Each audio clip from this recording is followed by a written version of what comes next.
తండ్రి నీకే వందనములు, స్తుతులు, స్తోత్రములు చెల్లిస్తున్నాం నాయన. ఈ ఉదయకాల సమయంలో ఈ ఉత్కృష్టమైన సమయాన్ని మాకు అనుగ్రహించావు ప్రభా, నీకు వందనములు. ఈ యొక్క విశ్వాసులతో కలిసి ఒకరినొకరిని హెచ్చరించుకుంటూ ప్రార్థించేటువంటి మహాభాగ్యాన్ని మాకు అనుగ్రహించినందుకు నీకు వేలాది వందనాలు, స్తుతులు, స్తోత్రములు. నీవు మా మధ్యన ఉన్నామని తలంచి నీకు వందనాలు చెల్లిస్తున్నాం ప్రభా. ఇటువంటి సమయాన్ని మాకు అనుగ్రహించి మమ్మల్ని ఆత్మీయంగా బలపరచడానికి నీవు ఇష్టపడుతున్నామని నమ్మి నీకు వందనాలు, స్తుతులు, స్తోత్రములు చెల్లిస్తున్నాం నాయన. చేయని ప్రతి బిడ్డను దీవించండి ప్రభా. మరి ఎంతవరకు విజ్ఞాపన ప్రార్థన చేసిన బిడ్డల్ని ప్రత్యేక రీతిలో ఆశీర్వదించమని వేడుకుంటున్నాం ప్రభా. పాటలు పాడి నేను ఘనపరిచారు ప్రభా, ఆ బిడ్డలు బట్టి నీకు వేలాది వందనాలు. ఇప్పుడు నీ వాక్యమును మేము వినబోతుండగా ప్రభా, నీ దీన సేవకుని ఎవరినైతే నువ్వు ఏర్పాటు చేసుకున్నావో ఆ బిడ్డని ప్రభా ఆత్మతో నింపండి ప్రభా, అభిషేకించండి నాయన. సిలువచారును మరుగుపరిచి ఆ బిడ్డ ద్వారా నీ యొక్క వాక్యాన్ని మేము వినడానికి మాకు నాయన అవకాశం అనుగ్రహించండి, జ్ఞానం అనుగ్రహించండి. ఆ వాక్యాన్ని వింటూ ఉండగా దాన్ని అర్థం చేసుకోవడానికి కావలసినటువంటి ఆత్మీయ జ్ఞానాన్ని మాకు అనుగ్రహించండి. ఆ వాక్యాన్ని మా మనసులో భద్రము చేసుకున్న ప్రభా, దాని ప్రకారం జీవిస్తూ ఈ లోకములో నీకు మంచి సాక్షులుగా ఉండే భాగ్యం మాకు అనుగ్రహించమండి. చేరిన ప్రతి బిడ్డని ఆశీర్వదించండి ప్రభా. మాట్లాడుతున్న బిడ్డని ప్రత్యేక రీతిలో దీవించమని ఈ ప్రార్థన ప్రభు అయిన యేసునామం పెట్టి వేడుకొంచున్నాం తండ్రి, amen. Amen. Amen. Hallelujah. Praise the lord. Thank you so much Ayyappa garu. Sumanthi and good morning అండి. Praise the lord. Suresh Babu garu అయ్యారు. గుడ్ మార్నింగ్ అయ్యారు. Good hallelujah. Morning. Good morning aunty. Johnson good morning. Hallelujah. Tiger good morning అయ్యారు. Hallelujah. అందరికీ వందనాలండి. Chance ఎక్క please. అందరికీ good morning అండి. ఈ రోజు మన మధ్యలో వాక్యం అందించడానికి బాబీ అన్న దేవుని యొక్క ఆత్మ చేత ప్రేరేపింపబడి సిద్ధంగా ఉన్నారు. వారిని పరిచయం చేయటం గౌరవంగా భావిస్తున్నాను. మధురమైన ఆశ్చర్య కృప రక్షించే దోషునైన నన్ను ఇంతదనకు సురక్షితముగా తెచ్చిన ఆ కృపే దరిచేరే దాకా కాల్చింది. సుపరిచితమైన ఈ పాటలోని మాటలే బాబీ రత్నాకర్ గారి పరిచయం. రుచిగల ఫుడ్ స్నేహితులు, వేదాంత విద్య, తత్వశాస్త్రమనగా బాబీ గారికి మక్కువ. సుందరమైన సాగర తీర నగరం విశాఖపట్నంలో వారి నివాసం. మరి అన్నని ప్రేమతో ఆహ్వానిస్తున్నాను. వెల్కమ్ అన్న. గుడ్ మార్నింగ్ అన్న.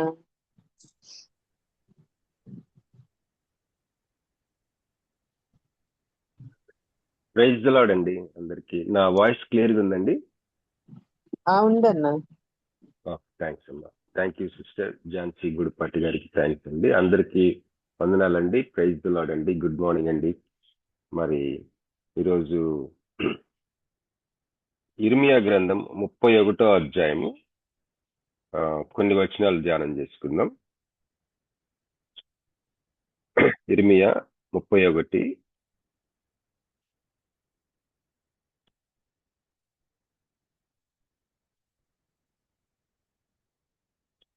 లాస్ట్ టైము మనం దీంట్లోనే ఈ అధ్యాయంలో కొన్ని వచనాలు ధ్యానం చేసుకున్నామండి. కంటిన్యూ చేద్దాం మరికొన్ని వచనాలు.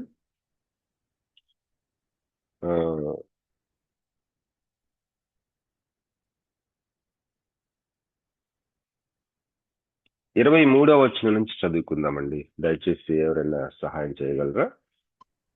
ఇర్మియా 31:20. ఇశ్రాయేలు దేవుడును సైన్యములకు అధిపతి యెహోవా ఇలాగ సెలవిచ్చుచున్నాడు. చెరలో నుండి నేను వారిని తిరిగి రప్పించిన తరువాత యూదా దేశంలోను దాని పట్టణములలోను జనులు, నీతి క్షేత్రమా, ప్రతిష్ఠిత పర్వతమా, యెహోవా నిన్ను ఆశీర్వదించును గాక అనుమాట ఇకను వాడుకొందురు. అలసి ఉన్న వారి ఆశను తృప్తిపరచుదును, కృషించిన వారిని అందరినీ నింపుదును. కావున సేద్యము చేయువారేమి, మందలతో తిరుగులాడు వారేమి, యూదా వారందరును పట్టణస్థులందరూ వారి దేశంలో కాపురముందురు. అంతలో నేను మేలుకొని ఆలోచింపగా నా నిద్ర బహు వినోదమాయెను. యెహోవా వాక్కు ఇదే: ఇశ్రాయేలు క్షేత్రంలోను యూదా క్షేత్రంలోను నరబీజమును మృగబీజమును నేను చల్లు దినములు వచ్చుచున్నవి. వారిని పెళ్లగించుటకును, విరుగగొట్టుటకును, పడద్రోయుటకును, నాశనము చేయుటకును, హింసించుటకును నేను ఎలాగూ కనిపెట్టి ఉంటునో అలాగే వారిని స్థాపించుటకును, నాటుటకును కనిపెట్టి ఉండును. ఇదే యెహోవా వాక్కు.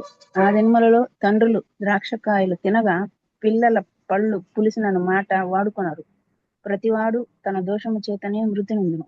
ఎవడు ద్రాక్ష కాయలు తినునో వాని పళ్ళే పులియును. ఇదిగో నేను ఇశ్రాయేలు వారితోనూ యూదా వారితోనూ క్రొత్త నిబంధన చేయు దినములు వచ్చుచున్నవి. ఇదే యెహోవా వాక్కు. అది ఐగుప్తులో నుండి వారిని రప్పించుటకై నేను వారిని చెయ్యి పట్టుకున్న దినమున వారి పితరులతో నేను చేసిన నిబంధన వంటిది కాదు.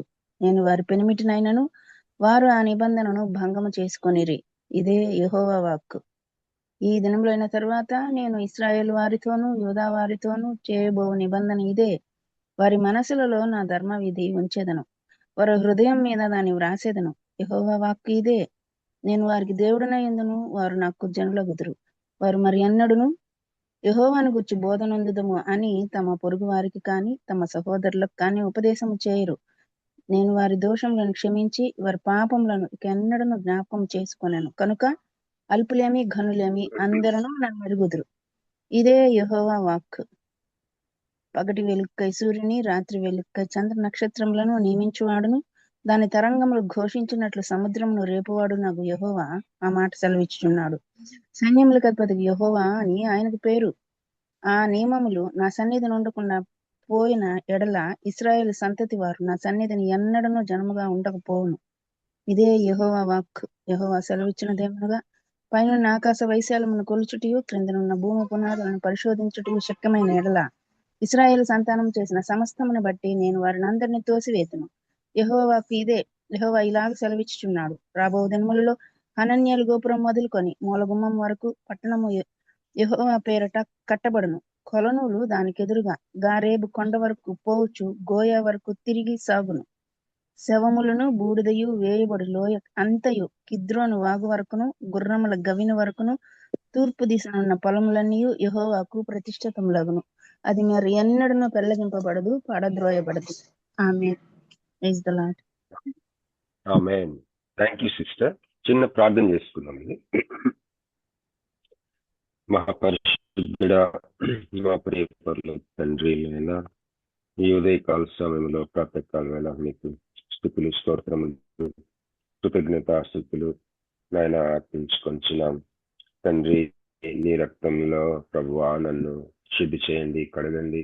చేరువచ్చిన ప్రతి బిడ్డని నాయన మీరు ఆశీర్వదించండి నాయన తండ్రి. ప్రభువా మీ కోరుకొంచున్నాము, ఆశ్రయించున్నాం. ఈ రక్తంలో ప్రభువా కడగని వేడుకొంచున్నాం తండ్రి. రక్తం కడగండి ప్రభువా నాయన తండ్రి. ప్రభువా ఇప్పుడు మీ వాక్యం ధ్యానం చేసుకుంటుండగా మీ కృప అనుగ్రహించండి. ఈ రక్తంతో మమ్మల్ని కడగండి ప్రభువా. ఈ రక్తం ఆశ్రయిస్తున్నాం ప్రభువా. నీకు స్తోత్రం చెల్లించుకొంచు యేసుక్రీస్తు నామములో ప్రార్థించి వేడుకొంచున్నాం తండ్రి. Amen. Praise the lord. Hallelujah. మరి ఇర్మియా గ్రంథం 31వ అధ్యాయం చదువుకున్నాం. ఇర్మియా గ్రంథం 31వ అధ్యాయంలో 23వ వచనం నుంచి చివరి వరకు చదువుకున్నామండి. మరి ప్రసీద సిస్టర్ గారు చదివి వినిపించారు. చాలా స్పష్టంగా ఎటువంటి మిస్టేక్ లేకుండా చదివారు. మీరు గమనించారో లేదో, వాక్యం చదువుతున్నారు మన సహోదరి సహోదరులు ఎవ్రీ డే. మరి మీలో కొంతమంది జాయిన్ అవ్వలేకపోతున్నారు, వారి గురించి చెప్తా ఉన్నానండి. దేవుని వాక్యం చదవటం గొప్ప భాగ్యం అండి. పురాతన కాలంలో చేశారు. మరి ఎంతమంది చేస్తా ఉంటారో నాకైతే తెలియదు, కానీ ఈ రోజుల్లో మన గ్రూప్ లో ప్రతి దినము దేవుని పరిశుద్ధ వాక్యం చదువుతా ఉన్నారు. Reading is very important. మరి ఎజ్రా కాలంలో మనం చూసాం, వాళ్ళందరూ నిలబడి ఉండగా మరి దేవుని యొక్క లేఖనాలు చదివారు. అక్కడ నిలబడి ఉన్న వాళ్ళలో పిల్లలు కూడా ఉండుంటారు. మరి వాళ్ళందరూ చివరి వరకు చదువుతున్నంత వరకు విన్నారు. ఎన్ని గంటలు చదివారో. దేవుని వాక్యం చదవటం అనేది చాలా ముఖ్యం. కొన్ని సంఘాల్లో దేవుని వాక్యం చదువుతున్నప్పుడు లేచి నిలబడతారు.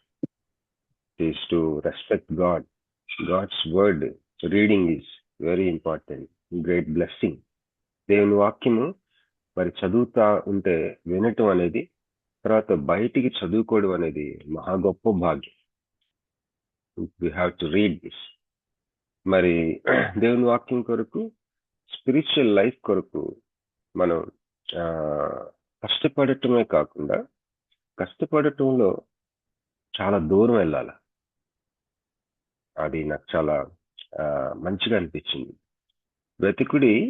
వెతుకుతూ ఉండుడి, అప్పుడు మీకు దొరుకునని ఉంటుంది. అడుగుడి, అడుగుచూ ఉండు. యాక్చువల్గా అట్లా రాయబడిందంట అది. Ask and keep on asking and you will be given. అలాగే తట్టుడి, knock and keep on knocking and it will be open for you. అలాగే మరి తట్టుడి మీకు తీయబడును, వెదకుడి మీకు దొరుకును అని.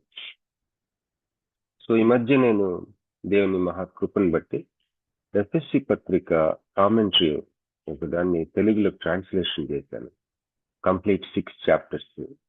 ఎంత భయంకరమైన కష్టమైన ఒక టాస్క్ అది. చాలా తక్కువ టైంలో చేయవలసి వచ్చింది. ఆ కామెంటరీ రాసిన ఆయన ఎంత కష్టపడి రాశాడంటే, కామెంటరీయే కాకుండా దానికి ఆ కామెంటరీకి ఒక గైడ్ కూడా, ఆ 2 ట్రాన్స్లేట్ చేశాను. మరి చేస్తున్నప్పుడు నాకు అనిపించింది తనలో నరాలు పగిలిపోతున్నాయి అన్నట్టు అనిపించింది అనమాట. ఆ నైట్స్ వర్క్ చేస్తూ ఉంటే డే అండ్ నైట్ వర్క్ చేయవలసి వచ్చింది దాని మీద. ట్రాన్స్లేషన్ కొన్ని పదాలు అసలు ఆయన ఎంత దూరం వెళ్ళాడంటే ఆ కామెంటరీ రాస్తాను ఆయన మామూలు దూరం కాదు. ఆ దూరంలో ఇంకా దూరం వెళ్ళి ఆ యొక్క తలంపులు తలంచి రాశాడు. భలే ఆశ్చర్యం వేసింది. ఇంత చేయొచ్చా, ఇంతగా దూరం వెళ్ళొచ్చా అని. సో దేవుని యొక్క వాక్యం గురించి మనం బాగా శ్రమ పడటం, దేవుని యొక్క స్పిరిచువల్ లైఫ్ లో బాగా శ్రమ పడటమే కాకుండా ఆ బాగా శ్రమలో ఇంకా ఎక్కువ శ్రమలో ఇంకా దూరం వెళ్ళాలి శ్రమలో. మరి అది మన యొక్క పితరులు చేసింది. ఫర్ ఎగ్జాంపుల్, గుంటూరులో మనం తిరుగుతూ ఉంటే ఏసీ కాలేజీ చూస్తాం, ఎన్నో మిషనరీ సంస్థలు చూస్తాం. మరి మాది చీరాల్లో లూథరన్ మిషనరీస్ వారు వాళ్ళ యొక్క ప్రెజెన్స్ గడిచిన 100 years అనుకోండి సుమారుగా. వారి యొక్క ముఖ్యంగా విద్య, వైద్యం, ఎడ్యుకేషన్ అండ్ హెల్త్ ప్రాజెక్ట్స్ ద్వారా మరి వారు చేసిన గొప్ప మిషనరీ పరిచర్య. అవి చూస్తే వాళ్ళు మైండ్స్ ఎలా ఉన్నాయంటే, వాళ్ళు మిషనరీస్ మైండ్స్ మరి రావటం, స్థిరపడటం, పిల్లల్ని తీసుకుని రావటం, కుటుంబాలతో రావడం, మరి స్లోగా ఎస్టాబ్లిష్ చేయడం. అందులో ఇండియాలో పరిస్థితులు మరి అప్పట్లో సువార్తకి వ్యతిరేకమైన పరిస్థితులు ఎన్నో ఉన్నాయి, ఇప్పటికీ ఉన్నాయి. అలాంటి పరిస్థితుల్లో వాళ్ళు రావడం, మరి ఎడ్యుకేషన్ ప్రాజెక్ట్స్ అవ్వచ్చు, మరి హెల్త్ ప్రాజెక్ట్స్ అవ్వచ్చు. ఇది రికార్డ్ చేస్తున్నారమ్మా?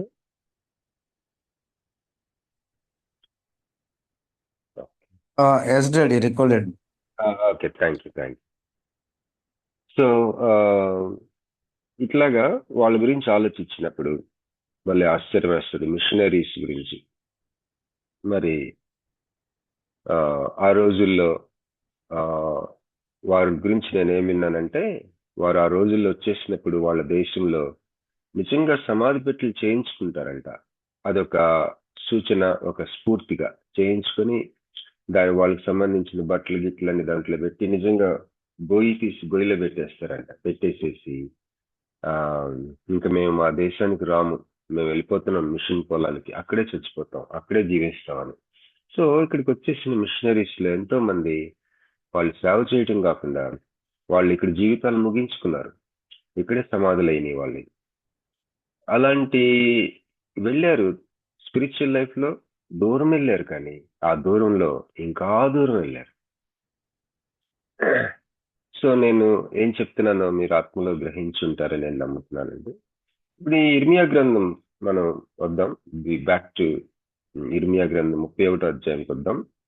ఇక్కడ లాస్ట్ టైం నేను కొన్ని వచనాలు ధ్యానం చేసినప్పుడు ఎక్కడ బహుశా సుమారుగా మనం ఈరోజు చదివాం 23 నుంచి వచనం 23వ వచనం నుంచి చదువుతున్నాం. ఇర్మియా 31:23 నుంచి మనం చదువుకున్నాం. బహుశా నేను అక్కడే ఆపినట్లున్నాను. మరొకసారి మీ జ్ఞాపకం చేస్తాను. 23వ వచనం ఒకసారి చదువుతానండి.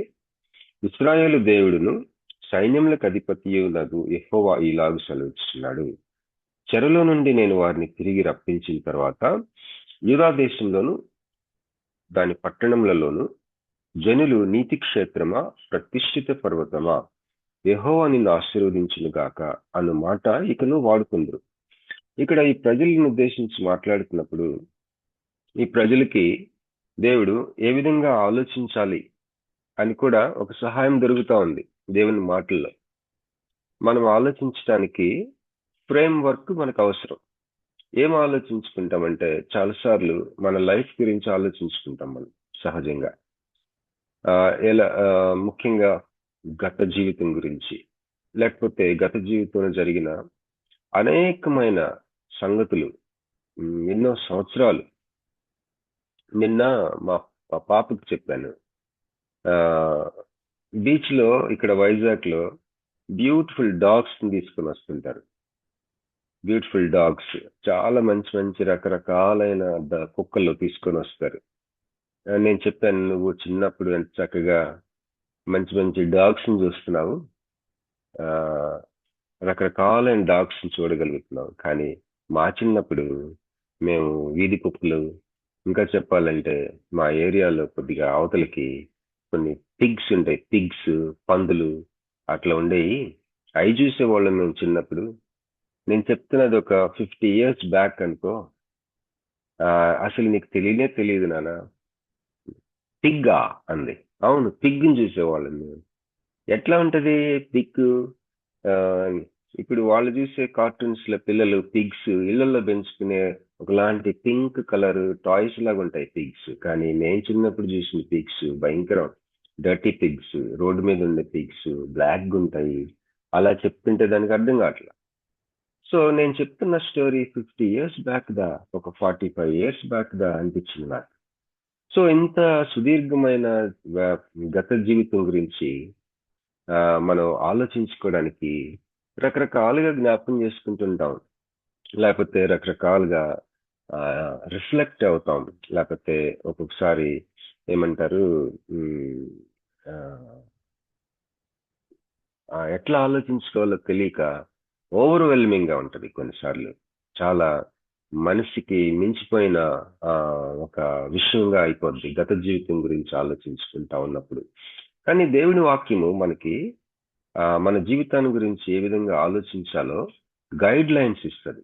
One of the guide lines is, దేవుడిచ్చే ఒక గైడ్ లైన్ ఏంటంటే, దేవుడు నీతో చేసిన నిబంధనకి నువ్వు ఏ సమయంలో రెస్పాండ్ అయ్యావు, ఎలా రెస్పాండ్ అయ్యావు, ఆ యొక్క నిబంధన విషయంలో నువ్వు ఈ రోజు ఎలా ఉన్నావు. That is the main guide line. అది చాలా ముఖ్యమైన సహాయం. ఆ యాంగిల్లో చూసుకుంటే గాని మనకి నిజమైన జీవితం మనకి కరెక్ట్ గా మనం జ్ఞాపకం చేసుకోగలం. మన పాస్ట్ లైఫ్ ని, మన గత జీవితాన్ని మనం ఏ విధంగా రిఫ్లెక్ట్ అవ్వాలి, ఏ విధంగా ఆలోచించుకోవాలి పాస్ట్ లైఫ్ ని అంటే రకరకాలుగా ఆలోచించుకోవచ్చు.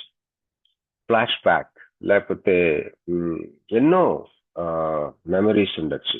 కాలేజీ మెమరీ, స్కూల్ నేను డిగ్రీ కాలేజీ చదివినప్పుడు దాదాపు 20 years తర్వాత ఒక గ్రూప్ మళ్ళీ ఫామ్ అయ్యాం. విజయవాడ లయోలా కాలేజీలో డిగ్రీ నేను చేశాను. ఆ డిగ్రీలో చదివిన మేమందరం మళ్ళీ గ్రూప్ గా ఫామ్ అయ్యాం. ఇప్పుడు రెగ్యులర్ గా టచ్ లోనే ఉన్నాం. కానీ ఆఫ్టర్ 20 years ఆ గ్రూప్ ఫామ్ అయింది. ఎందుకంటే వాట్సాప్ గ్రూప్ వచ్చింది అప్పుడే. సో మళ్ళీ ఒకలాంటి మెమరీస్, నాస్టాల్జియా, మరి చిన్నప్పుడు ఫ్రెండ్స్, లేకపోతే మనం చేసిన, లేకపోతే కొన్ని రిగ్రెట్, బాధపడే, అయ్యో అట్లా అయిందా, అట్లా చేయకుండా ఉంటే బాగుండేది, ఇలా ఉండింటే బాగుండేది, అలా ఉండింటే బాగుండేది, ఇట్లాంటి ఎన్నో రకాలుగా మనం ఆలోచించుకుంటూ ఉంటాం. కానీ దేవుని వాక్యం, ముఖ్యంగా చదవబడిన వాక్యంలో నిబంధన అన్న కాన్సెప్ట్ ఇంట్రడ్యూస్ చేశాడు ఇర్మియా. క్రొత్త నిబంధన అన్నమాట. హోల్ న్యూ టెస్ట్మెంట్ లో first time, the only place ఇక్కడ మనం న్యూ కవనెంట్, క్రొత్త నిబంధన అన్న మాట ఇర్మియా గ్రంథంలో ఇర్మియా రాశాడు. ఇదే మాటలు హెబ్రీ పత్రికలో హెబ్రీ గ్రంథకర్త వాడుకుంటూ రాస్తాడు. సో ఇక్కడ నేను ఇది చదువుతా అనుకున్నప్పుడు నాకు క్వైట్ టైంలో నేను అనుకున్నా, మనం ఆలోచించడానికి దేవుని వాక్యము మనకి హెల్ప్ చేస్తుంది, ఒక ఫ్రేమ్ వర్క్ ఇస్తుంది. ఫ్రేమ్ వర్క్ అంటే ఏంటి? ఒక ఫోటో చుట్టూ ఫ్రేమ్ ఉంటుంది కదా, ఆ ఫోటో ఆ ఫ్రేమ్ లోపలే మనం చూస్తాం, ఫ్రేమ్ కి బయట చూడం. అలాగే ఈ నిబంధన అన్నది ఒక ఫ్రేమ్ లాంటిది మన లైఫ్, మన ముఖ్యంగా గత జీవితానికి. ఈ నిబంధనలో అనే ఫ్రేమ్ లో నీ జీవితం ఎలా కనిపిస్తుంది? నీకు ఎన్ని సంవత్సరాల క్రితం సువార్తకి రెస్పాండ్ అయ్యావు? అసలు ఫస్ట్ టైం నీ లైఫ్ లో యేసుక్రీస్తుని ఎప్పుడు సొంత రక్షకుడిగా అంగీకరించావు? 4 years, 10, 20, 40, 50? ఎప్పుడు? ఏ ఇయర్లో, ఏ కాలంలో, ఏ సమయంలో? అప్పుడు దేవుడు నీతో ఒక నిబంధన చేశాడు. ఒకవేళ ఈరోజు బ్రదర్ లేకపోతే సిస్టర్, నీ జీవితంలో నువ్వు ఎప్పుడు రక్షించబడ్డావని నిన్నెవరన్నా అడిగితే నీ సమాధానం ఏంటి? రక్షించబడ్డావా? ఒకవేళ రక్షించబడితే ఎప్పుడు? అది స్పష్టంగా చెప్పగలగాలి. నేను ఒక అన్నని అడిగాను ఒకసారి, ఆయన అప్పటికే కొంత పరిచర్య చేస్తా ఉన్నారు, వాకింగ్ చెప్పడానికి పిలుస్తున్నారు ఆయన్ని. ఆయన అడిగాను ఒకసారి, అన్నా నన్ను ఈ ప్రశ్న వేశారు, ఈ ప్రశ్న నేను మిమ్మల్ని అడగాలనుకుంటున్నాను. ఏంటి బాబీ, రక్షించబడ్డావా అని అడిగారన్నా నన్ను. నేను వైజాగ్ వచ్చిన కొత్తలో, నేను క్రైస్తవ కుటుంబంలో పుట్టాను, నాకు అన్ని కొంత పరిచయం ఉంది, ఆ వాతావరణాన్ని ఎప్పుడు పీల్చుకుంటానే ఉంటాను. నేను చిన్నప్పటి నుంచి క్రైస్తవ వాతావరణమే నా ఆక్సిజన్. సో ఇలాంటి నన్ను అడిగారు. అడిగినప్పుడు నేను కొద్దిగా సమాధానం చెప్పడానికి, అంటే it was actually objective type question, yes or no question. కానీ పారాగ్రాఫ్ ఆన్సర్ ఇవ్వడానికి ప్రయత్నం చేస్తుంటే నన్ను అడిగిన ఆయన నన్ను ఏమన్నాడంటే, బాబీ ఇది వివరణాత్మకమైన జవాబు కాదు, నువ్వు వివరణ ఇవ్వడం అవసరం లేదు, నువ్వు రక్షించబడ్డావా లేదా, అవునా కాదా, రెండిట్లో ఏదో ఒకటి చెప్పడానికి ఇంతసేపు ఎందుకు అన్నాడు. ఇంకా నేను అట్లాగా ఆలోచిస్తా ఉంటే ఆయన ఏమన్నాడంటే, నీకు పెళ్ళయిందా అన్నాడు. అంటే నాకు అప్పుడు అవ్వలేదు అని. ఇప్పుడు నువ్వు పెళ్ళయిందా అన్న ప్రశ్నకి ఎక్కువసేపు ఆలోచించలేదు కదా, వెంటనే చెప్పావు. ఒకవేళ అయ్యుంటే అయిందని చెప్తావు, అవ్వలేదు కాబట్టి అవ్వలేదని చెప్తున్నావు. ఇది కూడా అంతే, రక్షించబడ్డావా అంటే ఎస్ ఆర్ నో, రెండే, ఏదో ఒకటే అని నన్ను అడిగారు. ఇదంతా కూడా నేను అన్నకి చెప్పి, ఈరోజు మీరు ఏమన్నా అనుకోండి, ఆయన చాలా పవర్ఫుల్ పొజిషన్ లో ఉన్నాడు అప్పటికి, మీరేమన్నా అనుకోండి, కానీ నేను మిమ్మల్ని అడగాలనుకుంటున్నాను, మీరు రక్షించబడ్డారా? Are you born again? మీకు రక్షణ అనుభవం ఉందా అని అడిగితే చాలాసేపు సైలెంట్ అయిపోయాడు. చాలాసేపు అయిన తర్వాత, లేదు బాబీ అన్నాడు. క్రైస్తవ బ్యాక్గ్రౌండ్, మినిస్ట్రీ చేస్తూ ఉన్న చాలా మంచి వ్యక్తి, మంచి లీడర్, మంచి హై పొజిషన్ ఉన్న వ్యక్తి. ఆయనకున్న పొజిషన్ బట్టి వాక్య పరిచర్యకి పిలిచి చాలా ఘనంగా ఎంచుకుంటున్న పరిస్థితులు ఉన్నాయి. ఆయనకి వ్యక్తిగతంగా రక్షణ పొందేవా అని అడిగితే లేదు అని సమాధానం చెప్పాడు నాకు. ఆ రాత్రి రక్షణ ప్రార్థన చేశాం, నేను నడిపించాను ఆ ప్రార్థనలో అన్నని. చాలా కాలం అవుతుంది, అరౌండ్ 2000 ఆ టైంలో. ఈరోజు సేమ్ క్వశ్చన్ నీకు, వినిచున్న నీకు, ఈ జూమ్ లో అలాగే యూట్యూబ్ లో వినిచున్న నీకు కూడా, రక్షించబడ్డావా అంటే నువ్వు ఎవరికో సమాధానం చెప్పనవసరం లేదు, నీకు నువ్వే చెప్పుకోవాలా. ఎస్ ఆర్ నో, రెండే రెండు ఉంటాయి. ఈ రెండిట్లో ఏదో ఒకటి నీ సమాధానం అయి ఉంటది. There is nothing neutral, there is nothing paragraph questions. ఒకవేళ రక్షించబడితే కూడా కొంతమందికి రక్షించబడ్డామని అష్యూరెన్స్ ఉండదు, నిశ్చయత కూడా అవసరం. సాల్వేషన్ ఎక్స్పీరియన్స్ ఉండాలి, రక్షించబడాలి. రక్షణ నిశ్చయత కూడా కలిగి ఉండాలి. కొంతమంది ప్రతిరోజు రక్షణ ప్రార్థన చేసుకుంటారు. No no no. ఇప్పుడు మనల్ని ఎవరినైనా అడాప్ట్ చేసుకుంటే వాళ్ళు ప్రతిరోజు అడాప్ట్ చేసుకోరు. ఒకసారే అక్కడి నుంచి ఇక ఇంటిమసీ అంతే. వ్యక్తిగత సంబంధం ఒకసారి స్టార్ట్ అవుతుంది, ఎవ్రీడే స్టార్ట్ అవుతుంది. సో ఈరోజు ఒకవేళ నీవు రక్షించబడకపోతే నువ్వేం చేయాలంటే, ఒక వ్యక్తిగతంగా ఒక స్థలము, ఒక వ్యక్తిగత సమయము, ఎవరు లేని ఒక స్థలం చూసుకో, ప్రార్థన చేయి. మోకరించి చేస్తావో, కూర్చొని చేస్తావో, నీ ఇష్టం. ఏకాంతంగా దేవుడిని పిల్లి, యేసయ్యా రక్షించబడ్డానో లేదు నాకు తెలియటం లేదు, నా అంతరంగం నేను చూసుకున్నప్పుడు ఆ అనుభవం నాకు లేదనిపిస్తా ఉంది, మరి నా పాపాలు క్షమించమని నువ్వు అడుగు దేవుణ్ణి. పాపాలు క్షమించబడినాడు అడిగినప్పుడు నీకు జ్ఞాపకం వచ్చిన ప్రతి పాపాన్ని యేసయ్య దగ్గర ఒప్పుకో.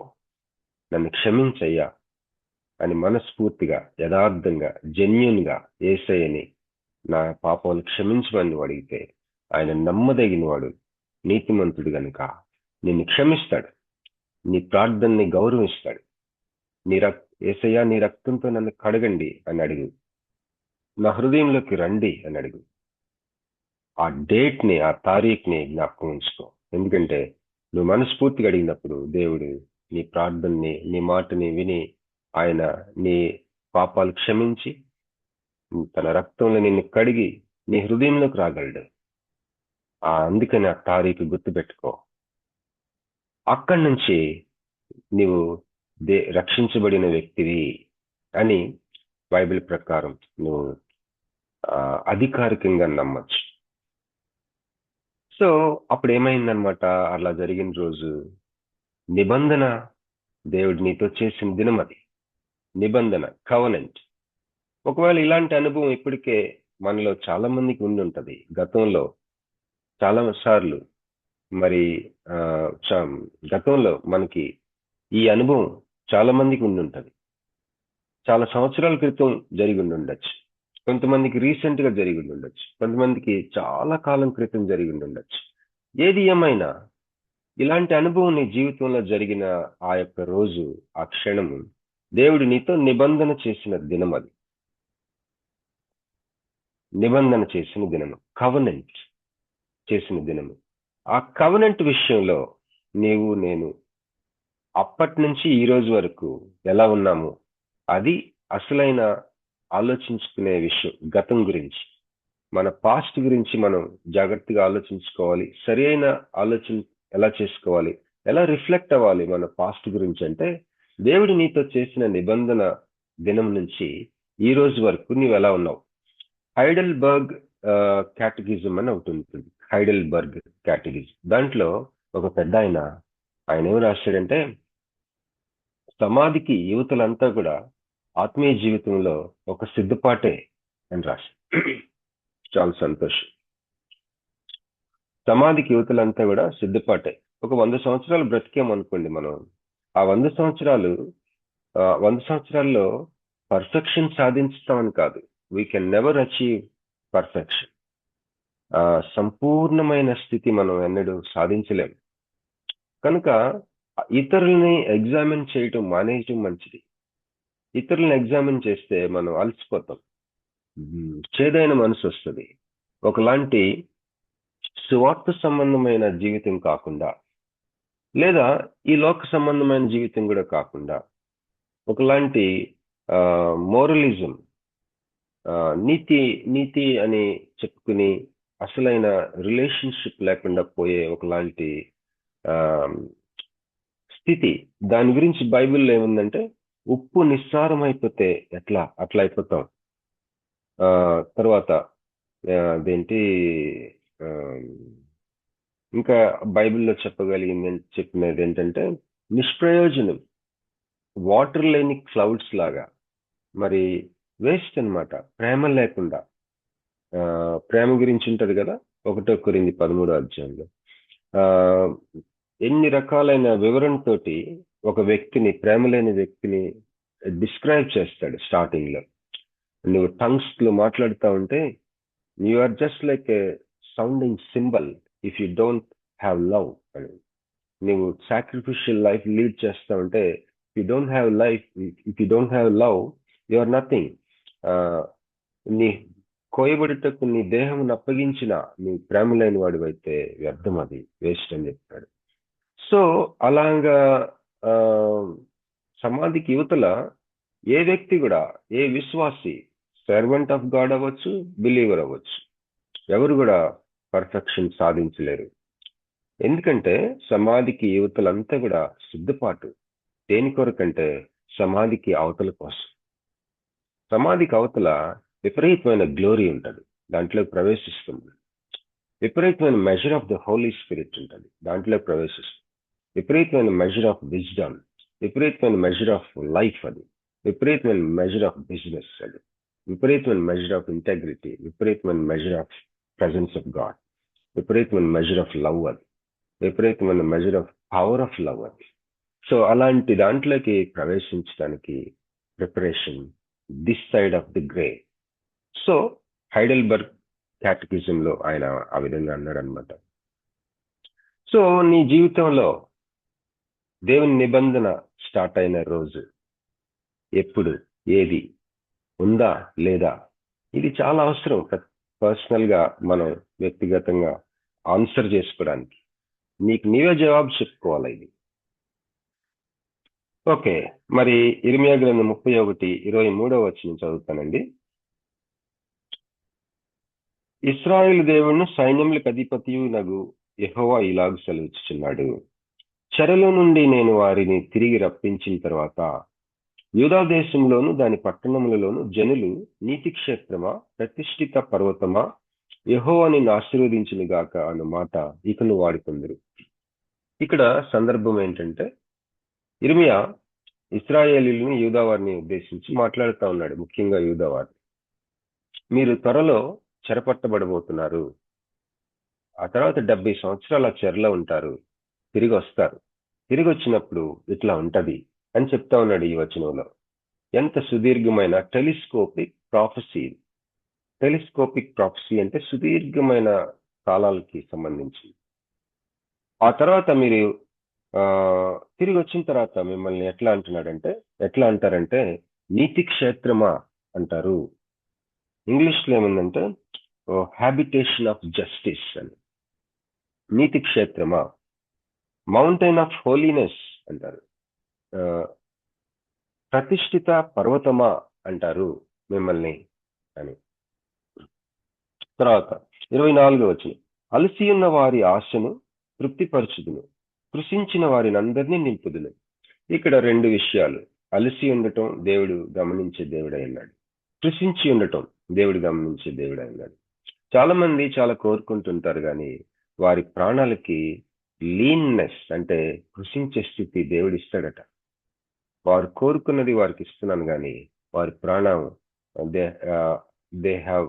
God has given them leanness, lean గా ఉండటం అంటే సన్నగా అయిపోవటం. ఎక్కడ? ప్రాణంలో, సోల్లో. ఇక్కడ ఇంగ్లీష్ లో ఉందంటే I have replenished every sorrowful soul. And soul, నీకు ఒక సోల్ ఉంటుంది, నాకు ఒక సోల్. తెలుగులో దాన్ని ప్రాణం అంటారు. ప్రాణాత్మ శరీరం అంటే, శరీరం అంటే బాడీ, ఆత్మ అంటే స్పిరిట్, ప్రాణం అంటే సోల్. సోల్, స్పిరిట్ అండ్ బాడీకి డైరెక్ట్ గా ప్రాణాత్మ శరీరాలు అంటాం కదా. సో సోల్ కి ప్రాణం అంటారు కానీ ఇక్కడ తెలుగు ట్రాన్స్లేషన్ లో ప్రాణం అన్న మాట కాకుండా డైరెక్ట్ గా పర్సన్ ని అడ్రస్ చేస్తున్నాడు. ఎట్లా అంటే కృషించిన వారు అంటున్నాడు, అలసిన వారు అంటున్నాడు. ఇంగ్లీష్ లోనేమో weary soul and sorrowful soul, King James version. మరి మన సారోని, మన కృషించిన స్థితిని, మనం అలసిపోయిన స్థితిని దేవుడు చూసే దేవుడు అంట. ఆ రోజు ఇర్మియా అంటున్నాడు, మీరు తిరిగి రెస్టోర్ అయినప్పుడు, రెస్టరేషన్ లో మీరు అలసిపోయిన స్థితిని దేవుడు చూస్తాడు, కృషించిపోయిన స్థితిని దేవుడు చూస్తాడు. దాన్ని ఏం చేస్తాడంట? అలసి ఉన్న వారిని తృప్తిపరుస్తాడంట, కృషించిన వారిని అందరినీ నింపుతాడంట. 25వ వచనం, ఇర్మియా 31:25, కావున సేద్యము చేయువారేమి మందలతో తిరుగులాడు వారేమి, యూదా వారందరూ పట్టణస్థులందరూ వారి దేశంలో కాపురముందురు. దేవుడు సమాధానం అనుగ్రహించేది చాలా పెద్ద ఎత్తులో ఉంటది. ఒక విషయానికి అలసి ఉన్న వారికి, కృషించిన వారికి వారికి ఎటువంటి సెట్టింగ్ ఇస్తున్నాడంటే చాలా ఆశ్చర్యం. ఏం చేస్తున్నాడు ఇక్కడ దేవుడు? వారికి ఉపాయం. మీలో ఫార్మర్స్ ఉన్నారు, అలాగే షెపర్డ్స్ ఉన్నారు. మీరందరూ వచ్చి సేద్యం చేయవారేమి, మందులతో తిరుగులాడు వారేమి, యూదా వారందరూ పట్టణస్థులందరూ వారి దేశంలో కాపురముందురు. మీరు వచ్చి మీ దేశంలో మళ్ళీ జీవిస్తారు. ఎట్లాంటి ఒక విజన్ ఉంది దేవుడికి. ఒకటి చూస్తున్నాడు దేవుడు తన మనసులో, వీళ్ళందరూ కలిసి ఉండటం చూస్తున్నాడు. ఆ కలిసి ఉండటం ఒక సొల్యూషన్ గా చూస్తున్నాడు ఆయన. దేనికి సొల్యూషన్ అంటే అలసి ఉన్న వారి ప్రాణాన్ని ఆయన తృప్తిపరచడానికి, అలాగే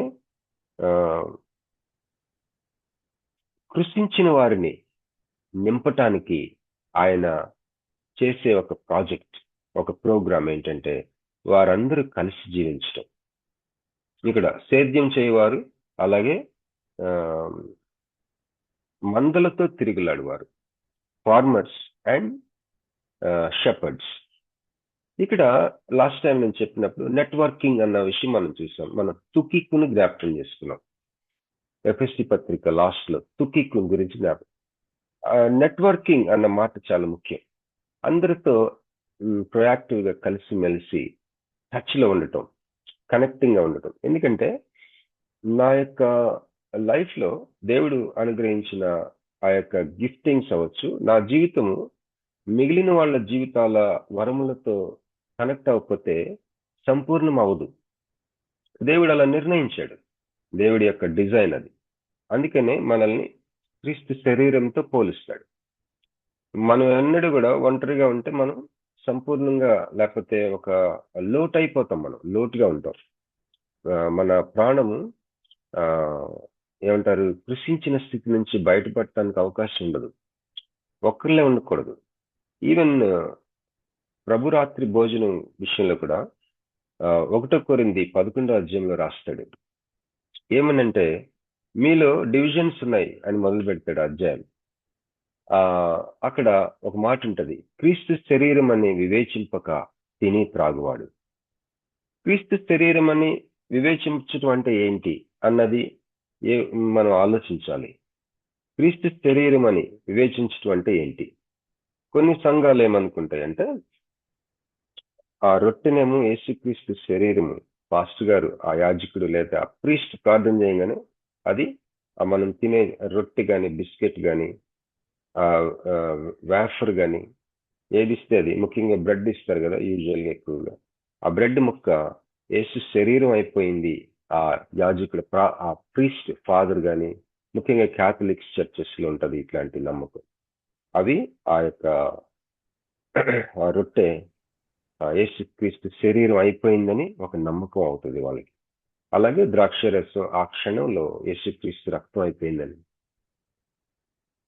ఇది discerning the body of Christ, యేసుక్రీస్తు శరీరం అని వివేచించడం అని వాళ్ళు అనుకుంటారు.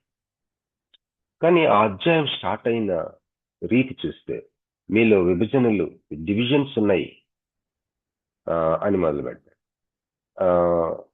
అక్కడ మీలో కొంతమంది బాగా మంచి భోజనం తెచ్చుకోగలిగిన వాళ్ళు తెచ్చుకొని మీరు తినేస్తున్నారు. భోజనం అంతగా తెచ్చుకోలేని వాళ్ళు మీ ముందే ఆ చర్చి హాల్లో ఒక మూల వాళ్ళు కూడా కూర్చొని తింటున్నారు. మీరు భోజనాలు తెచ్చుకొని తిని తాగటానికి ఇది ప్లేసా? అసలు మీరు బాగా ఉన్న వాళ్ళందరూ ఒక సైడ్ ఉంటున్నారు, లేని వాళ్ళందరూ ఒకలాగా ఉంటున్నారు. ఈ తారతమ్యాలు కోసం ఇది అని మరి ఖండిస్తూ రాస్తాడు. అది ఒకలాంటి డివిజన్స్, హెచ్చు తగ్గులు, ధనిక పేద, రకరకాలైన డివిజన్స్ ఉన్న సంఘములో ఈ కమ్యూనియన్ గురించి రాస్తూ క్రీస్తు శరీరం అని వివేచించమంటాడు. ఆ బ్రెడ్ అండ్ వైన్ మనం పట్టుకున్న ఆ యొక్క రొట్టె ద్రాక్షరసం యేసయ్య బాడీ అయిపోయిందని నమ్మితే అదొక టైప్ ఆఫ్ నమ్మకం. రెండోది, అరే ఒకసారి కలిగి చూసి నేను తీసుకుంటున్న రొట్టె ద్రాక్షరసము మిగిలిన సహోదరులతో పాటు తీసుకున్నాను. వీళ్ళందరూ నాకు వీళ్ళకి మధ్య ఉన్న సంబంధం, ఒక బాడీలో, ఒక మానవ దేహంలో శరీర అవయవాలకి ఏ విధంగా కనెక్టెడ్ అయిపోయి ఉన్నాయో అలాంటి సంబంధం కదా. అది లోతైంది, వేరు చేయబడటానికి అవకాశం లేని ఒక స్థితి క్రీస్తు శరీరం అని వివేచించడం అంటే అది వాక్య ప్రకారం. ఇప్పుడు బ్రెడ్, ఆ యొక్క గ్రేప్ జ్యూస్ యేసయ్య బాడీ అయిపోయినాయి అని నమ్మటం ఒక సైడ్, నేను ఏ యొక్క సంఘానితో, ఏ సమాజంతో కలిసి నేను ఈ బలలో పాల్గొంటున్నానో ఆ యొక్క సహోదరులందరికీ నాకు మధ్య, మా అందరి మధ్య, ఒకరి మధ్య ఒకరికి లోతైన విడదీలాని ఇన్సెపరబుల్ అండ్ వెరీ డీప్ ఒక బాడీలో పార్ట్స్ లాంటి వాళ్ళం కదా మేము. అది నేను మనసులో ఆ చిత్రాన్ని గ్రహించుకుంటూ ఈ పాల్గొనటం అనేది ఒక నమ్మకం. ఈ రెండిట్లో ఏది శ్రేష్టమైంది మీరే ఎంచుకోండి. వినిచున్న మీరు జస్ట్ బ్రెడ్ అండ్ ఆ యొక్క బ్రెడ్ తర్వాత గ్రేప్ జ్యూస్ వేసే బాడీ అయిపోయిందని తాగేస్తే కాసేపు బాగుంటుంది నీకు ఫీలింగ్, చిన్నపిల్లల్లాగా అనిపిస్తుంది ఆ తర్వాత. కానీ అరే నేను ఎవరితో నేను పాలు పంపులు పొందుతున్నాను ఈ బలలో, వాళ్ళందరి మధ్య మాకున్న రిలేషన్షిప్ అది సెపరేట్ చేయలేరు ఎవరు. అది మహాలోతైంది అన్న గ్రహింపుతో మూవ్ అవుతా ఉంటే ఎంత మంచి శ్రేష్టమైన క్షమాభివృద్ధి అది. పౌలు 11వ అధ్యాయం చెప్తుంది, నెట్వర్కింగ్ గురించి మాట్లాడుతా ఉన్నాం మనం. నెట్వర్కింగ్ ఇక్కడ అలసిన ప్రాణాలని మరి తృప్తిపరచటం, కృషించి ఉన్న వారిని నింపటం, రిప్లెనిషింగ్. చాలా మంది విశ్వాసులు కనెక్టెడ్ గా ఉండరు, ఐసోలేటెడ్ గా ఉంటారు. వాళ్ళ కుటుంబం వాళ్ళది, వాళ్ళ జీవితాలు అసలు ఎవరికి పంచుకోరు, మనసిప్పి మాట్లాడరు ఎవరితో. ఏ విశ్వాసతో కూడా మనసిప్పి మాట్లాడరు.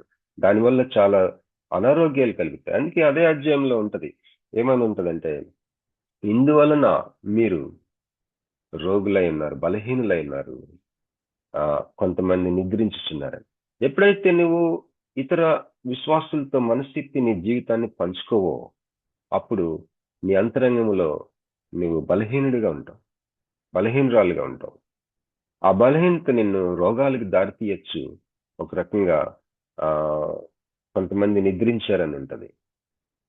మరి పాతకాలపు రోజుల్లో ముఖ్యంగా కొరింథీ పత్రిక రాసిన టైంలో ఆరోగ్యం విషయంలో రెండే కేటగిరీస్, స్ట్రాంగ్ అండ్ వీక్. రెండే. Either you are strong or you are weak. ఈ రెండే. ఈ రోజుల్లో మరి ఎన్నో ఈ వీక్నెస్ లో ఎన్ని రకాలు, రకరకాలైన weakness, heart, brain, liver, kidney, so many departments of weakness in definition. కానీ ఆ రోజుల్లో ఒకటి, you are weak or you are strong. నువ్వు బలవంతుడివా, బలహీనుడివా, అంతే. ఎందుకంటే it all springs from inside. నీ అంతరంగ పురుషుల నుంచి బయలుదేరుతుంది. ప్రియుడా, నీ ఆత్మ వర్ధిల్లుచున్న ప్రకారము నీవు అన్ని విషయంలో వర్ధిల్లుచు సౌఖ్యంగా ఉండవలెనని నేను కోరుచున్నాను అంటాడు యోహాను.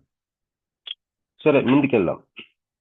6వ అధ్యాయం 21 అధ్యాయం 24 చదివానండి, 25 కూడా చదివాను. 26వ వచనం, అంతలో నేను మేల్కొని ఆలోచింపగా నా నిద్ర బహు వినోదమాయను. అప్పటి వరకు తను ఆ ముందు వచనాలన్నీ తను ఏ యొక్క అనుభవంలో ఆయన చూస్తా ఉన్నాడో రాస్తున్నాడు అనమాట. 27 అక్కడి నుంచి కొన్ని వచనాలు మనం చదువుకున్నాం, టైం సరిపోవట్లేదు కాబట్టి ఇక్కడ న్యూ కవెనెంట్ అన్న మాట వాడారు కదా. మీకు నేను కొన్ని విషయాలు మీతో పంచుకోవాలనుకుంటున్నాను.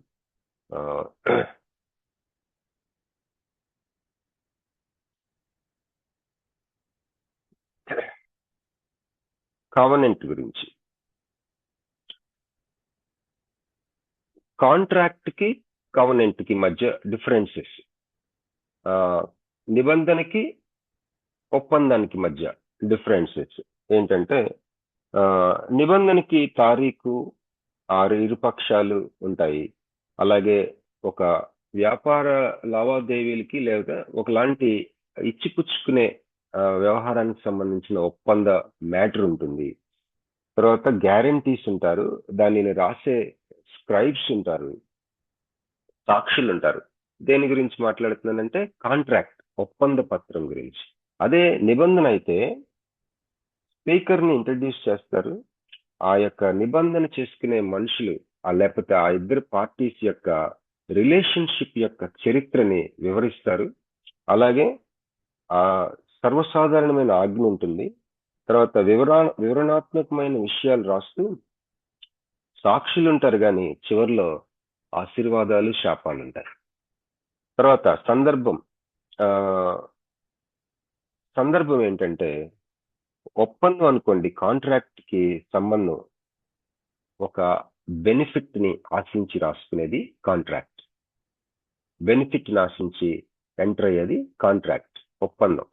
అలా అదే మరి నిబంధన యొక్క అకేషన్ చూస్తే, నిబంధన ఎందుకు చేసుకుంటారంటే డిజైర్ ఫర్ రిలేషన్షిప్, ఒక సంబంధం కొరకు, ఒక క్లోజ్నెస్ కొరకు, ఒక రిలేషన్షిప్ కొరకు. ఓకే, ఇప్పుడు దేవుడికి నీకు జరిగింది రిలేషన్షిప్ లేకపోతే నిబంధన ఆయన ఎందుకు చేశాడంటే నీతో ఒక సంబంధం కోసం ఆశపడి, ఒక బెనిఫిట్ కోసం కాదు. ఈ రోజుల్లో మరి మన చుట్టూ మన క్రైస్తవ విశ్వాస ప్రకారం వివాహం అనేది కవనెంట్, కానీ చాలా మంది ఈ లోకంలో ఒక కాంట్రాక్ట్ లాగా చూస్తారు వివాహాన్ని. కాంట్రాక్ట్ లో ఏంటి అకేషన్? ఒక బెనిఫిట్, ఎక్స్పెక్టెడ్ బెనిఫిట్. అది ఒక బెనిఫిట్ ని ఆశించి ఎంటర్ అయ్యేది కాంట్రాక్ట్. కానీ రిలేషన్షిప్ కోసం చేసుకునేది నిబంధన. నీ వివాహం ఒక రిలేషన్షిప్ కోసమా లేకపోతే ఒక బెనిఫిట్ కోసమా? అది కూడా ఆలోచించుకోవాలి మనం. అలాగే మనతో దేవుడు చేసిన నిబంధన అనేది ఒక రిలేషన్షిప్ కోసం, ఒక రిలేషన్షిప్ కోసం. దేవునికి స్తోత్రం. మరి మర్చిపోవటానికి ముందు, బిఫోర్ ఐ ఫర్గెట్, ఒక మాట చెప్తాను. మా పాప కోసం మీరు ప్రార్థన చేశారు కదా, ఆశ్రిత.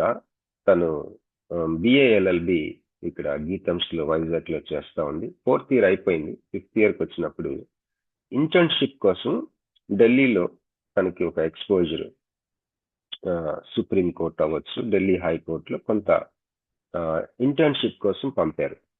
తనని సెలెక్ట్ చేశారు దానికోసం. వాళ్ళ క్లాస్లో ఓన్లీ 4 people సెలెక్ట్ అయ్యారు. అయితే ఆ కంపెనీ చూస్ చేసుకుంది తన్ని, అక్కడ ఫర్మ్, లీగల్ ఫర్మ్. అదంతా దేవుని మహాకృపను బట్టి, మీ ప్రార్థనలు బట్టి సక్సెస్ఫుల్ గా ముగించుకొని వచ్చింది 2 days బ్యాక్. నేను దాంతో స్పెండ్ చేసి నేను చెప్పానన్నమాట, అమ్మా నా ప్రాణము తల్లడిల్లగా భూదిగంతముల నుండి నేను మొరపెట్టుకొనిచున్నాను, నేను ఎక్కలేనంత ఎత్తైన కొండకి నిన్ను ఎక్కించును అని కీర్తనకారుడు 61వ కీర్తనలో రాశాడు. మన జీవితాల్లో చాలాసార్లు దేవుడు అనుగ్రహించే జవాబులు ఎలా ఉంటాయంటే ఎత్తైన కొండ మీదకి తీసుకెళ్లి అక్కడ పెద్ద చిత్రం చూపిస్తాడు, బిగ్ పిక్చర్ చూపిస్తాడు. ఇప్పుడు నువ్వు తిరిగి వైజాగ్ వచ్చావు, కాలేజీకి వెళ్తావు, నువ్వు ఢిల్లీ ఎక్స్పోజర్ అయిన తర్వాత ఈ యొక్క కొత్త హయ్యర్ కోర్ట్స్ కి, సుప్రీం కోర్టులో ఈ విషయాలన్నీ నువ్వు చూసిన తర్వాత నువ్వు ఇంకా ఇదివరకు ఇట్లాగా ఉండలేవు. You are not the same anymore. అయితే మన చాలాసార్లు స్పిరిచువల్ గా మనం మరి రక్షించబడిన వారంగా నా ప్రాణం తల్లడిల్లే స్థితిలో ఉంటాం, భూ దిగంతముల నుంచి మొరపెట్టుకునే ఒక అనుభవంలో ఉంటాం మనం. అలాంటి పరిస్థితుల్లో దేవుడిచ్చే సొల్యూషన్ ఏంటంటే ఎత్తైన కొండ మీదకి తీసుకెళ్ళి, ఎలాంటి ఎత్తైన కొండ?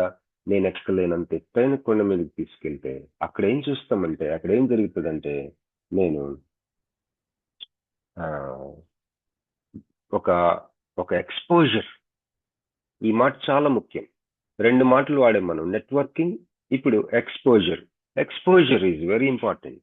ఎక్స్పోజర్, దేవుడిచ్చే జవాబు, దేవుడిచ్చే ఉపాయం, దేవుడిచ్చే సొల్యూషన్ ఏంటంటే బిగ్ పిక్చర్ కి చూపిస్తాడు, ఎక్స్పోజ్ చేస్తాడు మనకి. He will give you a great exposure. ప్రయాణాలు, పెద్ద నాయకుల్ని కలవటం, పెద్ద పరిస్థితిని చూడటం, పెద్ద వాటిని చూడటం, ఘనమైన వాటిని పరిచయం చేసుకోవడం, పరిచయం అవటం. ఇవి మనకేం చేస్తాయి అంటే మనకి ఒక మనస్సు మీద ఒక ముద్ర అయిపోతుంటది, ఇన్గ్రాఫ్ట్ అవుతుంది. కీర్తనకారుడు రాస్తున్నాడు, నేను ఎత్తైన కొండ మీదకి తీసుకెళ్ళి నన్ను ఎక్కించు. అది సొల్యూషన్. ఇక్కడ రెస్టోర్ అయిన తర్వాత అలసిన ప్రాణాన్ని నేను తృప్తిపరుస్తాను. మరి ఇంకోటి ఏమంటున్నాడు,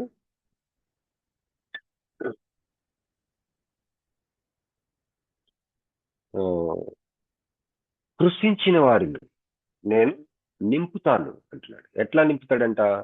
మీరందరూ సేద్యం చేసేవాళ్ళు, మరి మందులతో తిరిగే వాళ్ళు కలిసి జీవించడం ద్వారా, నెట్వర్కింగ్ ద్వారా ఇట్లా నేను నింపుతాను అంటున్నాడు. ఓకే, ఈ యొక్క వాక్య భాగం టైం అయిపోయింది కాబట్టి ఈ యొక్క వాక్య భాగంలో ఒక నూతన నిబంధనని ఇంట్రడ్యూస్ చేస్తాం అన్నాడు. నూతన నిబంధన మరి నూతన నిబంధన ఏంటంటే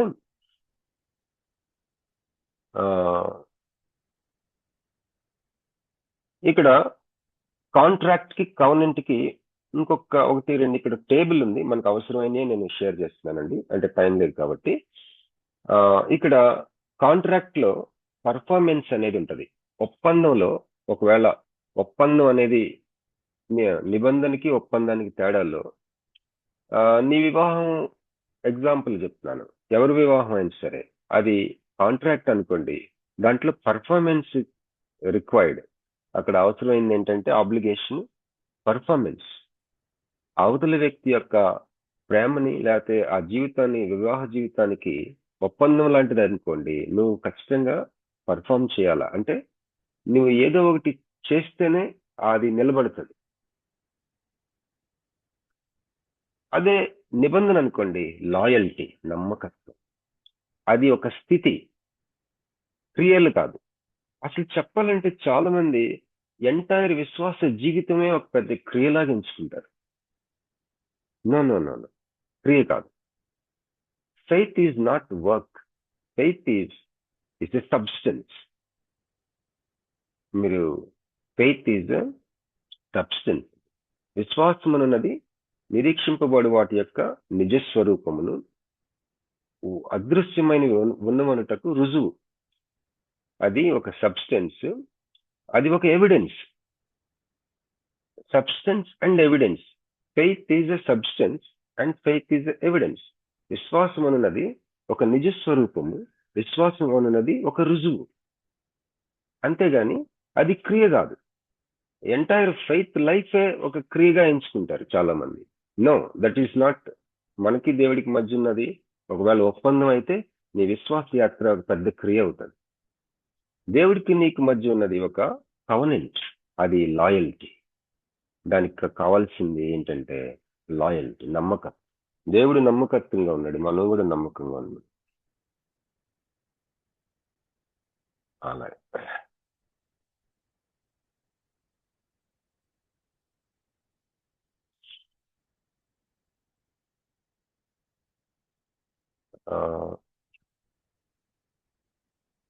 అయితే 26:26 అయింది కాబట్టి ఒక్క 4 నిమిషాలు ముగించేస్తానండి.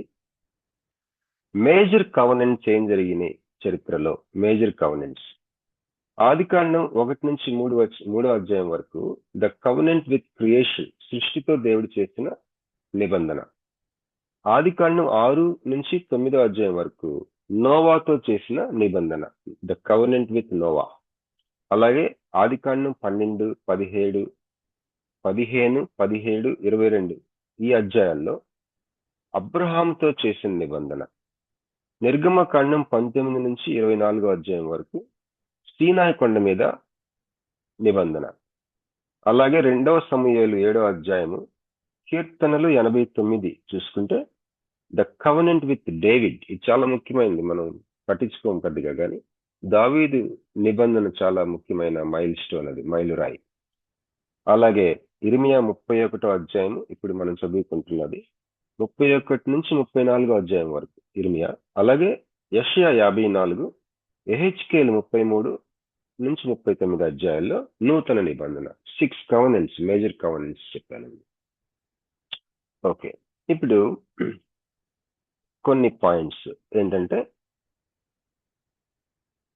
ఈ తిరిగి వచ్చిన ఈ యొక్క ఇశ్రాయేలీలు 70 సంవత్సరాల తర్వాత తిరిగి రెస్టోర్ అవుతున్న ఈ యొక్క ఇశ్రాయేలీలు మరి ఒక మాట అంటాడు, ఈసారి దేవుడితో సరిగ్గా ఉంటారని, నిబంధన రెస్టోర్ చేస్తాను,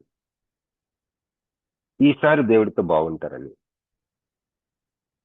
మరి వారు తిరిగి వచ్చిన తర్వాత మరి రానున్న రోజుల్లో ఒక రోజు యేసయ్య భవిష్యత్తులో ఒక రాత్రి, ఆయన అప్పగింపబడే రాత్రి, ఒక రొట్టెని చేతబుచ్చుకొని ఒక పాత్రని, ద్రాక్షారసం ఉన్న పాత్రని, ఇది కొత్త నిబంధనకి సంబంధించిన నా రక్తము, నా శరీరము, ఇది మీ కొరకు చీల్చబడిచిన శరీరం, ఒక రాత్రి రాబోతుంది. దానికోసం డౌన్ పేమెంట్ ఇది. ఓ యూదా, ఓ ఇశ్రాయేలీలారా, మీరు 70 సంవత్సరాల తర్వాత తిరిగి వచ్చిన తర్వాత ఒక కొత్త నిబంధన గురించి మాట్లాడుతూ, మీరు తిరిగి వచ్చి ఒక రెస్టోర్డ్ లైఫ్ జీవిస్తారు కదా, మీరు జీవించే ఆ యొక్క రెస్టోరేషన్ అనేది, ఆ లైఫ్ ఒక డౌన్ పేమెంట్ లాంటిది రానున్న రోజుల్లో ఈ యొక్క ఫుల్ నెరవేర్పుకి అని చెప్తా ఉన్నాడు అనమాట. ఇది నేను English standard version study Bible నుంచి చెప్తా ఉన్నానంటే, ఒకటి మాత్రం వాస్తవం ఏంటంటే, దేవుడు నీతో నాతో ఒక ఇంటిమసీ కోరుకొని నిబంధనలోకి ఎంటర్ అయ్యాడు. క్రొత్త నిబంధన అంటే రక్షించబడ్డాం మనం. ఎందుకు రక్షించుకున్నాడంటే, దేవుడు నీతో నాతో ఒక రిలేషన్షిప్ కోరుకుంటున్నాడు. అంతేగాని ఏదో పర్ఫార్మెన్స్ కోరుకుంటున్నా, ఏదో చేయాలని కాదు. మనం ఒక సంబంధం, మన తల్లిదండ్రుల యొక్క సైలెన్స్ అది ఏం కోరుకుంటుందంటే ఒక రిలేషన్షిప్ కోరుకుంటుంది పిల్లలతో. మరి అలాగే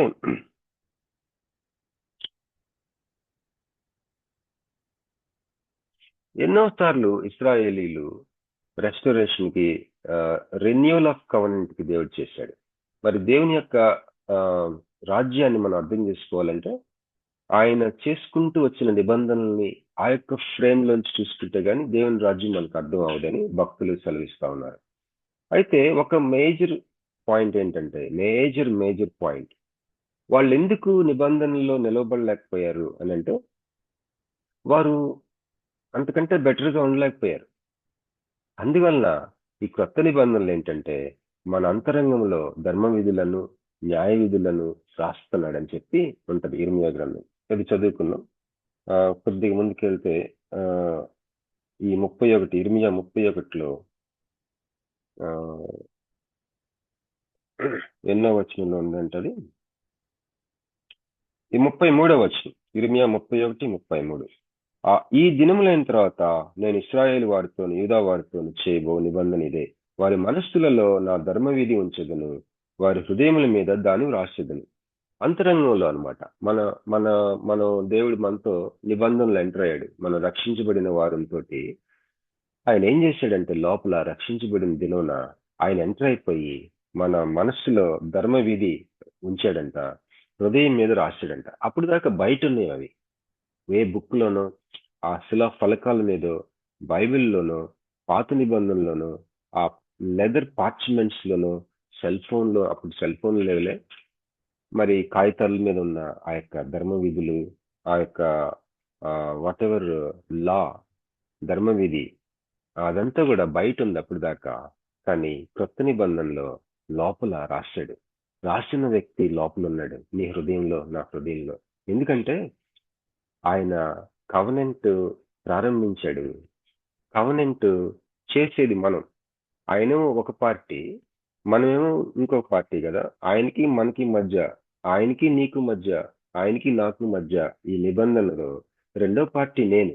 రెండో పార్టీ ఇంకా చేయలేకపోతున్నాడు కాబట్టి రెండో పార్టీ లోపలికి ఆయనే వచ్చేసి, ఆయన ఈ నిబంధన నేను చేయాల్సింది నా అంతరంగంలో ఉండి నా సెకండ్ పార్టీగా ఆయనే చేస్తున్నాడు.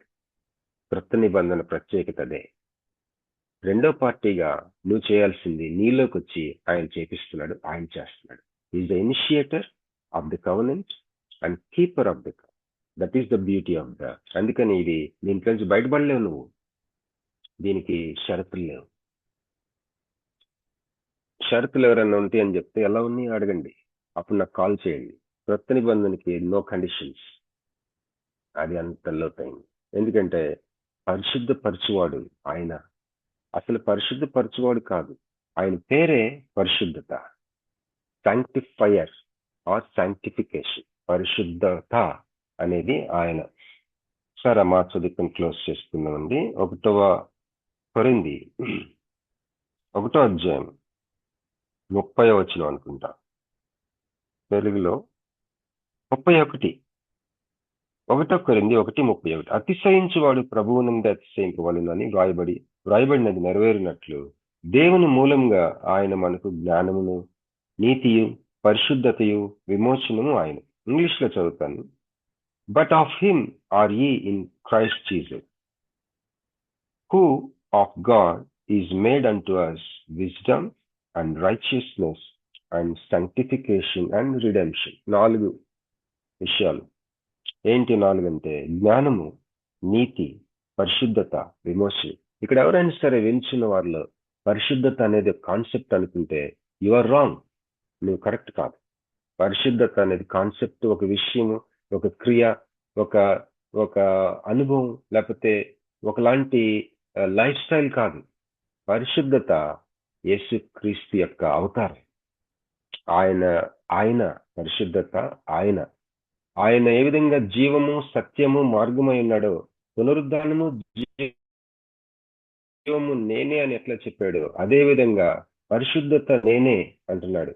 పరిశుద్ధత నేను ఇస్తానని అనట్లేదు, పరిశుద్ధంగా మీరు ఉండటానికి నేను సహాయం చేస్తానంటున్నా. పరిశుద్ధత నేనే అంటున్నాడు. Can you understand this? Can you fathom this? Can you comprehend this? ఇది గ్రహించుకోగలవా?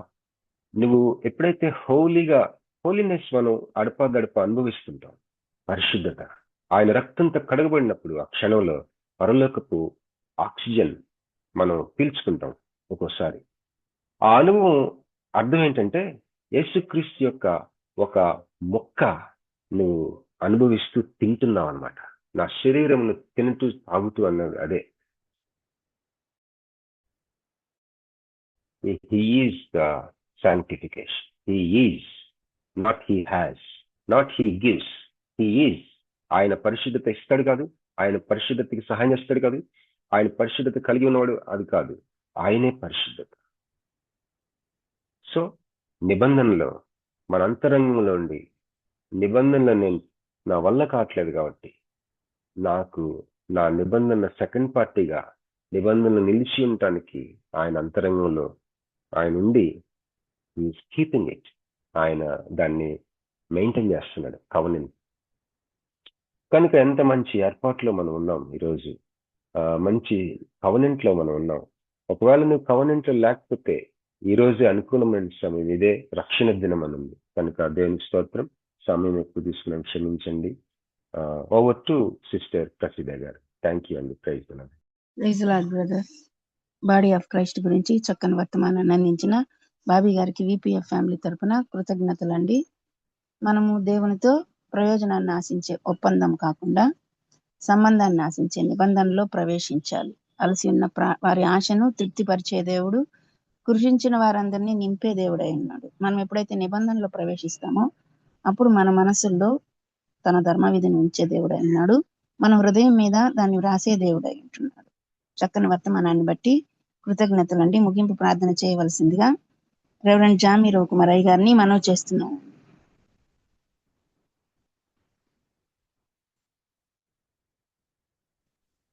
ప్రార్థన చేసుకుందాం. పరిశుద్ధమైన తండ్రి, నీ బంగారు పథకం ప్రభావ, అయ్యా తండ్రి, నీ వాక్యం ఉన్నారు మాకు ఇచ్చిన ప్రభావ, శాస్త్రమైన కృపను బట్టి వందనాలు తండ్రి. ప్రభా, నీతో నిబంధన చేయగలిగితే మా జీవితాన్ని దీవిస్తామని ఆశీర్వదిస్తామని తెలియజేసిన దాన్ని బట్టి వందనాలు తండ్రి. సహాయం తెచ్చాను ప్రభా. అదేవిధంగా ప్రభా, ఏ దాసులు అయితే కృషి పత్రిక ప్రభా అయ్యా కామెంటరీ రాశారు, గైడ్ రాశారు ప్రభా, దాన్ని తర్జుమా చేయడం ప్రభా బాబీ గారికి ఇచ్చిన కృపను బట్టి వందనాలు తండ్రి. అదేవిధంగా పాప విషయంలో ప్రభా నువ్వు చేస్తున్న అద్భుతాన్ని బట్టి నీకు వందనాలు తండ్రి. బట్ ఇంకా ప్రభా దీవించుకొని ప్రార్థన చేస్తాం. ఇంకా ఎత్తైన కొండ మీద ప్రభా ఎక్కించుకొని ప్రార్థన చేస్తాను. సహాయం తెచ్చాను ప్రభా. అదేవిధంగా ఎంతో సిద్ధపడి తండ్రి మాకు వాక్యం బోధిస్తుండగా అనేక మర్మాలు ప్రభావ బోధిస్తూ ఉండగా అనేక వాక్య సత్యాలు బోధిస్తుండగా తండ్రి నేర్చుకునే కృప మాకు దయచేయండి ప్రభావ. ఈ ఉదయకాల సమయంలో వెత్తబడి వాక్యం తండ్రి 30 60 100 ఫలింపు చేయమని ప్రార్థన చేస్తూ ఉన్నాను ప్రభా. అదేవిధంగా ప్రభా తండ్రి ఈ కార్యక్రమం ప్రభుత్వ రాటంగా కొనసాగడానికి తండ్రి సహకరిస్తుంది అవుతాను ప్రభా. జాన్సన్ ని అదేవిధంగా స్వరూప్ గారిని పెద్ద సిస్టర్ని ఝాన్సీ సిస్టర్ని తేజ టీసీ గారిని కోర్టు గారిని దీవించాను ప్రభా. ఈ విధంగా ఒకరి కోసం ప్రార్థించడానికి శాశ్వత సమయాన్ని బట్టి వందనాలు తండ్రి. దినాన్ని ప్రభాని మందిరానికి వెళ్తూ ఉన్నాం ప్రభా, ప్రభాలకు సిద్ధపడుతూ ఉన్నాం ప్రభా. ఆ యొక్క దత్తన ప్రభు సంఘాల్లో ఉన్న శ్రమ సమస్యలు బాధలు ఇబ్బందులు కష్టాలు వ్యతిరేకత దేవుడు ప్రభా. అయ్యా తండ్రి సానుకూల పరిస్థితులు దినాన్ని ప్రభా మేము అందరూ ఉంది అవుతాను ప్రభా. పర్వత భోజనం బలలో చేయబడ్డానికి సహాయం తెచ్చండి ప్రభా. అనారోగ్యంతో ఉన్న ప్రభా అనిల్ గారిని జ్ఞాపకం చేసుకోవడం, విజయ్ కుమార్ గారిని జ్ఞాపకం చేసుకో. అదేవిధంగా ప్రభా కాట్నాయ్ గారిని అదేవిధంగా రామనమ్మ గారి కుటుంబాలను జ్ఞాపకం చేసుకో ప్రభా. అదేవిధంగా ప్రభా ప్రార్థన చేస్తున్నాను తండ్రి. కిరణ్ గారిని జ్ఞాపకం చేసుకో, జీవనంద్ కుమార్ని జ్ఞాపకం చేసుకో, రాబర్ట్ జేమ్స్ గారిని అశ్విని గారిని జ్ఞాపకం చేసుకో ప్రభా. ఇంకెవరైతే ఆర్థిక ఇబ్బందులు ఉన్నారో ఆరోగ్య సమస్యలు జ్ఞాపకం చేసుకో ప్రభా. అయ్యా మా సంఘాలు ప్రభా సేవను ప్రభుని చేతికి అప్పగిస్తూ ఉన్నాం, మా బిడ్డలని చేతికి అప్పగిస్తున్నాం తండ్రి. అయ్యా ప్రభా నువ్వే భద్రపరిచి కాచి కాపాడి మా ప్రతి అవసరాన్ని ఐశ్వర్యంలో తీర్చమని మాకు మరొకసారి ప్రభు ఎత్తుబడి వాక్యాన్ని బట్టి వాక్యం చెప్పిన దాసుని బట్టి వందనాలు చెల్లించుకుంటూ ఈ చిన్న ప్రార్థన మా ప్రభులు పీకుమాడైన యేసుక్రీస్తు దిగునామని అడిగేట్టుకుంటున్నాం పరమ తండ్రి, ఆమేన్. పరలోకమందున మా తండ్రి, నీ నామం పరిశుద్ధం గాక, నీ రాజ్యం వచ్చును గాక, నీ చిత్తం పరలోకమందున భూమి నెరవేరును గాక. మాకు కావలసిన ఆహారం నేడు మాకు దయచేయము, మనస్సును క్షమించము, మమ్మల్ని శోధనలోనికి తెక్క కీడును తప్పించము. ఎందుకంటే రాజ్యము శక్తి మహిమ నిరంతరం ఉన్నావు తండ్రి, ఆమేన్. మన తండ్రి అయిన దేవుని ప్రేమ, కుమారుడైన యేసుక్రీస్తు కృప, పరిశుద్ధాత్మ నేను సహవాసం వాక్యం చెప్పిన దాసులకు పాల్గొన్న బిడ్డలకు జరగబోతున్న ఆరాధనకు ఆయన కృప సదాకాలముతో నిలిచి శాంతి సమాధానం దయచేయను గాక, ఆమేన్. ఆమేన్. ప్రైజ్ లార్డ్ అయ్య గారు ముగింపు ప్రార్థన మరియు ఆశీర్వదించిన రెవరెండ్ జామీర్ కుమార్ అయ్య గారికి మరియు వాక్య పరిచర్య చేసిన బాబీ రత్నాకర్ గారికి మరియు కూడి వచ్చిన దేవుని బిడ్డలందరికీ కూడా విపిఎఫ్ ఫ్యామిలీ తరపున కృతజ్ఞతలండి. ప్రభు చిత్తం అయితే రేపటి దినాన తిరిగి కలుసుకుందాం. అంతవరకు సెలవు తీసుకుందాం. Praise the Lord to all.